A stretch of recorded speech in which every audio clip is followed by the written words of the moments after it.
So ito po yung open letter to, sorry po sasabihin ko lang ito as is, Romel Marbil.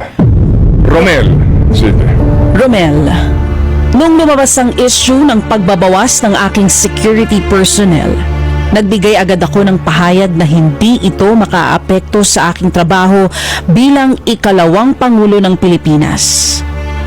Hangad ko sana na matapos na ang usaping ito dahil hindi hamak na napakaraming mga suliranin ng ating bansa na higit na mahalaga kaysa sa aking proteksyon.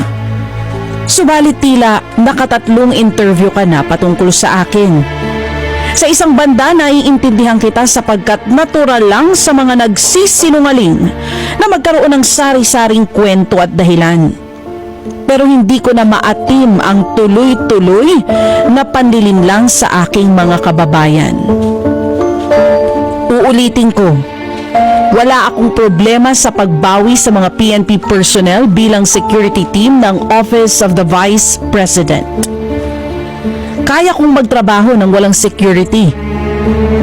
Ngunit may problema ako sa mga kasinungalingang ipinapahayag sa taong bayan. Lalo na kung ang mga kasinungalingang ito ay mula mismo sa pinakamataas na opisyal ng kapulisan. Iisa-isahin ko. Una, ang Vice Presidential Protection Division na isinailalim sa PSPG ayon sa utos ng NAPOLCOM ay sadyang ginawa para hindi pakialaman na mga tulad mo ang security ko at ng mga susunod na vice-presidente ng bansa. Malinaw ito sa mga dokumento ng NAPOLCOM at PNP. Pangalawa, and I quote, he said local police also augment Duterte's security every time she visits provinces. End of quote. Kaya nga may VPPD para walang hablutan at hindi maabala ang trabaho ng lokal na pulis. Ikatlo, we requested the Office of the Vice President for a possible pull-out of our 75 personnel because we really need our personnel on the ground in the National Capital Region and they agreed. Walang request na nangyari. Sinabihan lamang ng PSPG ang OVP na kukunin nila ang mga personnel. Hindi na kami nakipagtalo dahil ikaw naman ang batas, di ba? Kasunod nito ay lumabas na ang relief order na iniutos mo. Ito ay base na rin sa dokumento ng PNP. And I quote, we don't see any threat against the Vice President, so we need to reduce the people if they want more, then we will add it if they request it. End of quote. Hindi ba't mayroong malisyosong pagpapalabas ng video footage nung ako'y nasa NAIA? Kuha sa isang lugar kung saan pawang mga empleyado lamang ng paliparan at piling mga tao ang maaaring nandoon.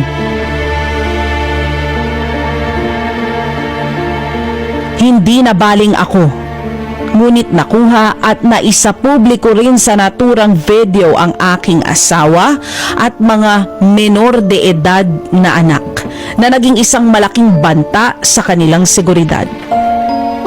Bukod pa rito, kamakailan lang ay nagtungo rin ang mga operatiba ng PNP sa lugar kung saan ako nakatira upang mag-casing. Pilit pang inaalam kung nasaan mismo ang bahay na inuupahan ko. Bahay kung saan rin nakatira ang aking mga anak. Kung hindi ito napigilan ng mga nagbagandang loob na opisyal ng Homeowners Association, hindi ko na alam kung ano pa ang maaaring mangyari. Ano ba ang ibig sabihin ng threat sa iyo? Ang banta ba ay maaari lamang magmula sa mga external elements? Hindi na ba threat kung ang harassment ay nanggagaling mismo sa mga tauhan ng gobyerno? Isa pa, sinasabi mong walang threat pero pwedeng mag-request ng dagdag na personnel. Ano ba talaga? Kung talagang wala kang nakikitang banta laban sa akin, bakit nagtira ka pa ng 45 na tauhan ng PNP na ikaw ang pumili? Tandaan mo, Pagdating sa seguridad ng aking pamilya, ako ang makakapagsabi kung sino ang karapat-dapat, hindi ikaw. Batas ka lang, hindi ka Diyos.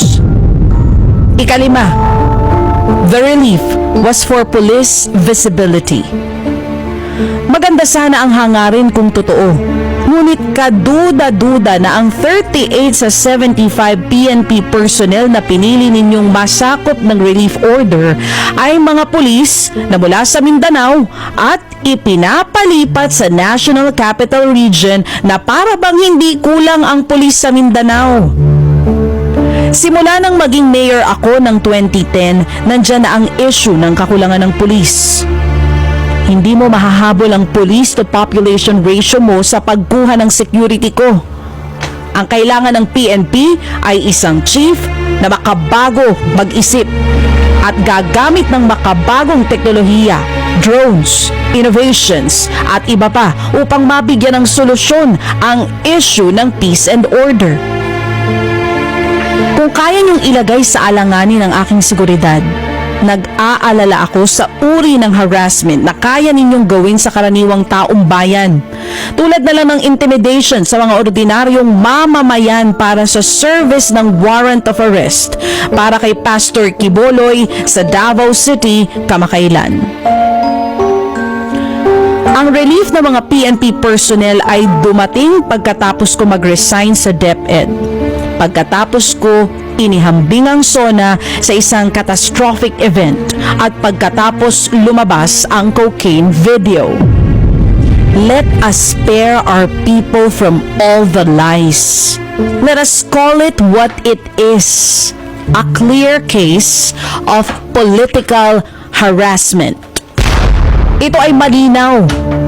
Lalo na't ang saklaw ng relief order ay mga tauhan ng PNP na mayroong trust and confidence ko dahil kung hindi sila security ni Pangulong Rodrigo R. Duterte mula pa noong 2016 ay security ko na mula pa noong 2007. It was obviously a targeted list and a targeted maneuver, nothing else. Masyado na atang mahaba ang sulat ko. Ang gusto ko lang naman ay wag mo na akong banggitin sa mga pagpapa-interview mo.